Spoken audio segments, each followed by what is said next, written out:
नमस्कार, मैं Dharmendra Kumar Republic Renaissance से। और आज हमारे बीच है लोकल के मीडिया प्रभारी श्री सुरेंद्र नाथ त्रिवेदी जी। आज इनसे पूछेंगे, कल इन्होंने बहुत बड़ा स्टेटमेंट जारी किया है ओबीसी रिजर्वेशन का लेकर। आइए उनसे जानते हैं। सर, मैं इस सरकार की गतिविधियों पर नज़र रखते हुए ये देखता चला आ रहा हूँ कि सभी जातियों के प्रति, सभी समाज के वर्गों के प्रति इस सरकार का रवैया समान नहीं है। न तो ये हर एक को उसकी भागीदारी देना चाहते हैं और न ही उनके साथ न्याय करना चाहते हैं। इसका सबसे बड़ा प्रमाण अभी स्थानीय निकाय चुनाव से पहले भी आया था, जब इन्होंने वार्डों का आरक्षण ही गलत किया था और जिस पर हाई कोर्ट और सुप्रीम कोर्ट तक जाना पड़ा था। तो अगर विपक्ष न हो तो मैं समझता हूं कि ये तानाशाही रवैया इनका इस कदर बढ़ता चला जाएगा कि छोटी जातियां, दलित और पिछड़े लोग एकदम पिस जाएंगे और केवल चंद लोगों का साम्राज्य वो कायम हो जाएगा। तानाशाही पूरी तरह से फैल जाएगी और देश ही नहीं जन जन तबाह हो जाएगा। बिल्कुल ये स्थिति ये सरकार ला देगी। जो डबल इंजन और ट्रिपल इंजन की बात करते हैं वो सिर्फ धोखेबाजी की बात करते हैं। ओबीसी और एसटी को लेकर भेदभाव नहीं कर रही सरकार? सरकार टोटल भेदभाव, उनका डिवाइड एंड रूल पॉलिसी ही है। चाहे वो एससी हो, एसटी हो, ओबीसी हो, सवर्ण हो, सब में भेदभाव करना, सबको अपनी तरफ ध्रुवीकरण करते हुए अपने पक्ष में लाने का प्रयास और जो छोटी जातियां हैं उनको दूर करने का प्रयास, ये इस सरकार की देन है और यही इस सरकार का रवैया है जो लोकतंत्र के लिए घातक है। संवैधानिक व्यवस्था को तहस नहस करने वाली आदत है जो सरकार में नहीं होनी चाहिए। ये धर्मनिरपेक्ष राज्य है, लोकतांत्रिक देश है, यहाँ पर हर बात लोकतंत्र के अनुसार चलनी चाहिए।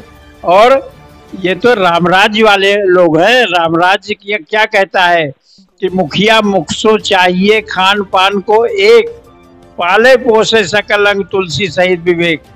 अर्थात मुख के समान मुखिया होना चाहिए कि मुख से भोजन किया जाता है, शरीर के हर अंग को यथोचित भाग मिल जाता है और सारे अंग हष्ट रहते हैं।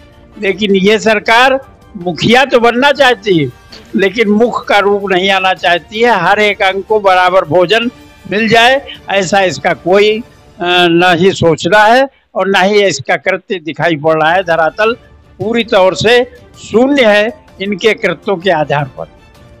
आजकल कुछ मीडिया चैनलों पर दिखाया जा रहा है हिंदू राष्ट्र के बारे में, उसके बारे में क्या कहेंगे? देखो, ये धर्मनिरपेक्ष देश है और लोकतांत्रिक देश है। हिंदू न तो कोई धर्म रहा सनातन धर्म। हिंदू एक जीवन पद्धति है जिसके बारे में बहुत बार विश्लेषण किया जा चुका है। हम इसको हिंदू राष्ट्र बनाने की बात अगर करते हैं या जो लोग सोचते हैं, वो मैं समझता हूँ कि वो एक बहुत बड़ा घातक कदम होगा। अगर देखा जाए तो पड़ोसी देश नेपाल हिंदू राष्ट्र था और वो भी नहीं चल सका, जो छोटा सा राष्ट्र था। हमारा भारत तो बहुत बड़ा विशाल गणराज्य है। यहाँ पर हिंदू राष्ट्र की कल्पना या कोई एक नया नाम देने की कल्पना मैं समझता हूँ साकार नहीं हो सकती। यहाँ पर विभिन्न प्रकार की जातियाँ, विभिन्न प्रकार के धर्म, विभिन्न प्रकार के पहनावे, विभिन्न प्रकार की वेशभूषा, विभिन्न प्रकार की भाषाएं, ये सब मिल करके हिंदुस्तान जैसा गुलदस्ता बना है।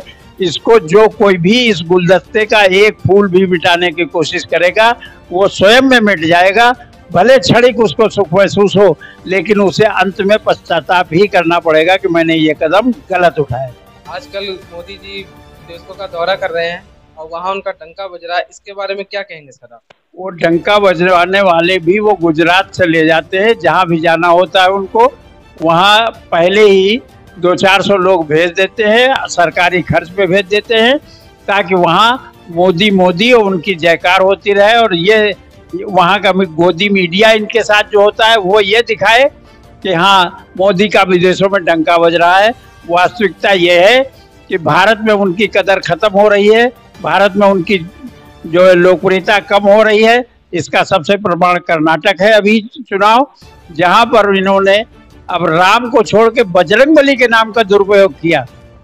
बजरंग दल अलग एक संस्था है और बजरंगबली पे बैन लगाने की बात इन्होंने कर दी।